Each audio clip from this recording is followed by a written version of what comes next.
Hello everyone, welcome back to another episode of Movie Man Beyond. I'm just out to see Jurassic World Dominion today, just outside my local Cineworld, so I'm not expecting much. I like the first one, it's classic, but not really expect much from this one, so I'm about to go and head in and check it out, so I'll let you know how good guys what I think about it, so let's go.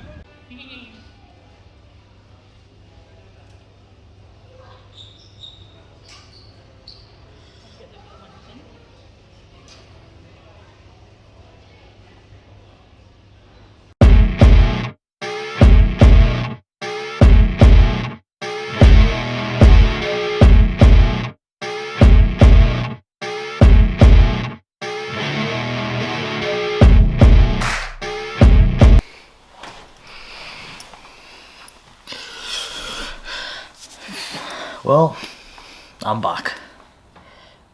First off, it wasn't as bad as I thought it was going to be. Excuse me. It was semi-decent,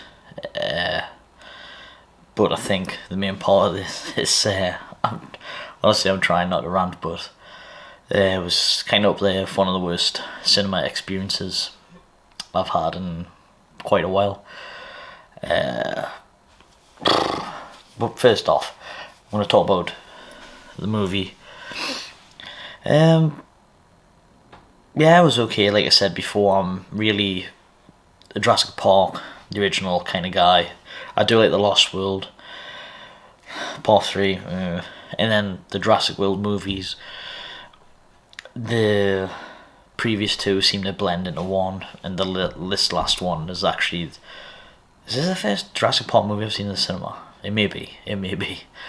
So, yeah, I'm probably not really go much into the story because I'm not that heavily invested in it, and I don't want it to feel like I'm bullshitting you guys, and I don't want to feel like I'm gonna know what I'm talking about when it comes to this franchise, because I don't really, unless it's the first movie.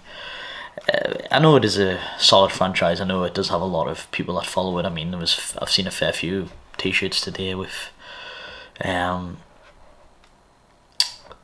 Jurassic Park logo and the Jurassic Park on their T-shirts and stuff. It's on. I didn't even realise it. It's on for 2.5 hours. Like I say, the characters, they bring back the originals. They're great. It just feels like a rehashing of things. There was a couple of scenes that we've seen done before in the first movie, and it just kind of felt like it was always relying on the original to sort of give it credit, when it's like 6 movies now in the franchise. Excuse me. So I don't know. It seems to be that Hollywood kind of just brings something out, changes it, and then hopes that the newer audience will not figure out that it's sort of been done before. I mean, to be honest, there was a lot of callbacks to the original in so many ways. With the I'm not even trying to remember all the dinosaurs, the names, but the ones that have got like they have the thing up here off the first one, the spit. There in it, doing the same shtick again.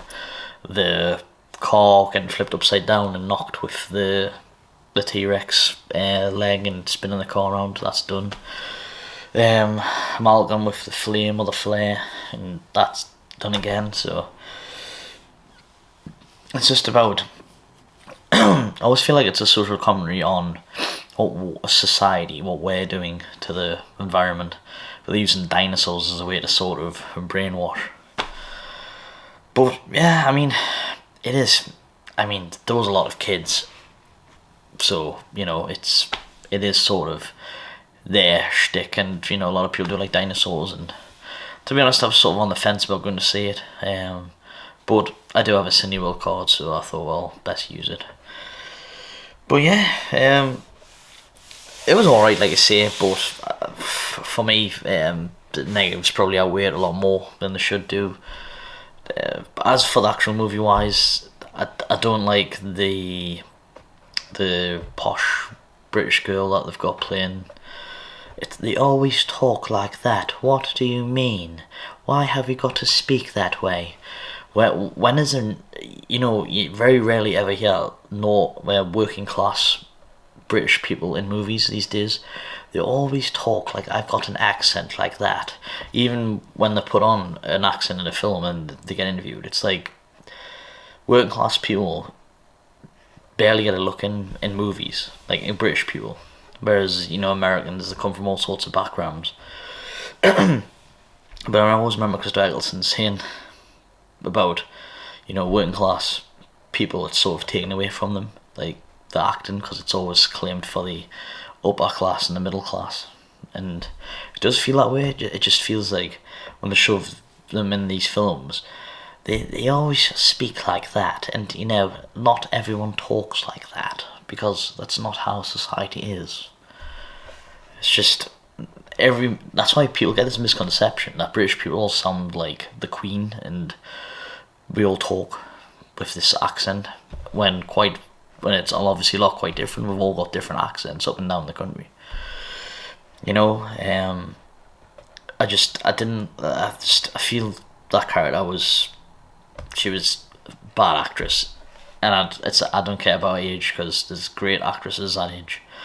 I don't, like I say, I don't know, just felt like rehashing old stuff. I mean, they didn't, just giving you snippets of the Jurassic Park original theme, and to be honest, every time I hear it, it does, I do get hairs stand up on my arms and things of that nature, but it's John Williams at his best. But then they take it away from you, and I don't know, I'm assuming it's the last one in this trilogy, but they all sort of we've got to coexist now, and so, yeah. That was the movie. I know, sorry if it wasn't one of me up to standard reviews, but I'll talk about the cinema experience. Right, fair enough, you got loads of kids. You got to put that aside, because kids are kids, they're going to be excited up and down, whatever, younger, more you expect. But there was a lot of up and down from adults. I think taking kids to toilets sometimes 2 or 3 times. There was a row in front of us. I think it was, 3 adults and about 5 or 6 kids. 2 of the kids, one of them looked about 9. I think one of them might have been 11. 2 girls. They had Apple smartwatches, so every time they were moving, the light, it was lighting up on the wrist. They had mobile phones. So, I don't like that. We don't like to be these people. But put your phone away. It's like for 2 hours. Just the cinema is meant to be the place of, like, where it's my Babylon, or as you would speak, where it's new, it's fresh, and the lights are off. It's just me and the movie. Let's go. But when I say this, it's the parents' fault, really. So the film starts, literally opening scene. Your partner literally has to lean over and say, "Can you put your phone away, please?" No one's swearing, that's the nicety. So the girl does it, and she keeps turning around, and then that was it, quieting down. But obviously our watch is still lighting up because she's turning the wrist. So they run off to the toilet about an hour and a half into the film, her and her sister. And then they come back, sit down. And then it takes about 20 minutes, and her sister starts doing the same thing, pulling her phone out on Snapchat. It's like, our kids aren't even allowed on Snapchat. Like, I'm talking about children. So I let it go for another 10-15 minutes, and then I don't even lean over, I just shout, sort of. "Can you put your phone away, please?" And then the mother turned around and was like, "What?" And then just looked around, just didn't say anything. And then they stopped, and then, went on and stuff. The film ended. But I just thought, you've seen that multiple times, both of them. You didn't check them once. And any of the adults, and they just let the kids were just sort of running backwards and forwards, the 2 youngest ones. And it was really annoying. It sounds like a rant here, in the way it is, but you guys will know yourself. If you want to go and pay and watch a movie, you know, they clearly tell you, put your phones away, you know, silent as best you can. But I just feel like these privileged kids with Apple Watches and iPhones, it's at 8 years old, and the parents just not giving a toss as well. And it takes away the experience from me, because then I feel like I've got the movie's bad or terrible. I mean, the movie has been getting shit on, but it's not a bad movie. You know, it's a popcorn movie. I mean, to be honest, I could take it or leave it, but I won't be picking it up, that's for sure. But it always just leaves this bad taste in your mouth, sort of thing. And the mother's just exactly like them, so it's a shame though, you know. You try and be a decent person, and sometimes you feel like you're coming across as a dick, to be honest. But I just don't like that.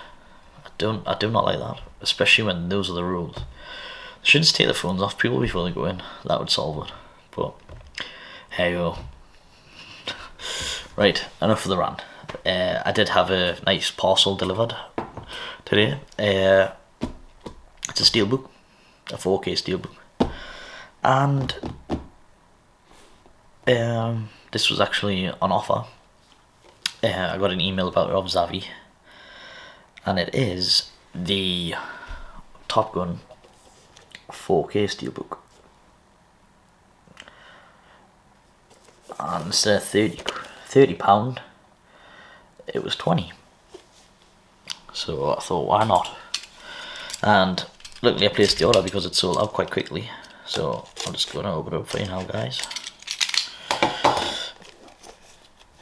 But you know, the thing was with this, when it got delivered, when we opened the door after I come back from the cinema, it actually told you on the box, told you on the packet what was in it. I was just like, but why are you advertising what's in the box?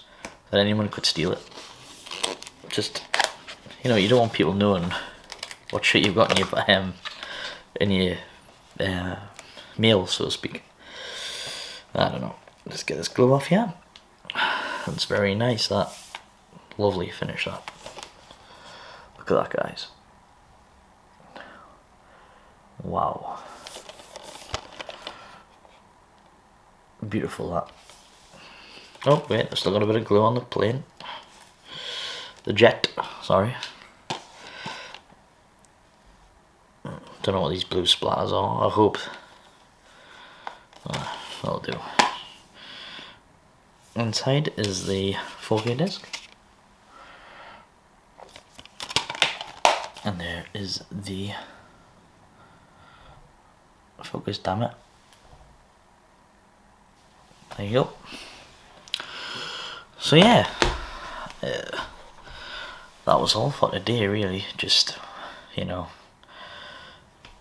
one of those things, cinema experiences, but this brought it back up kind of thing.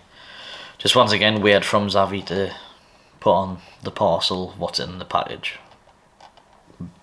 Cheers, mate, for telling everyone what I've got coming. Fucking hell. Just boggles the mind. Anyway, guys, hope you all have a great weekend. And I just want to say thank you to the 4K chef for giving me a shout out on his channel. If you're not following him, I will link you to him below. He's banging to his 4Ks. That's primarily what he's focusing on. So have a look at him, check him out. He's got a great couple of new 4Ks there. The Clint Eastwood Spaghetti Western trilogy for a start as well. So yeah, go and give him a shout, give him a look, and I'll see what you think. So anyways, thanks for watching, guys, and I'll see you in the next one. Bye. I'll try and be more positive. See you later, guys.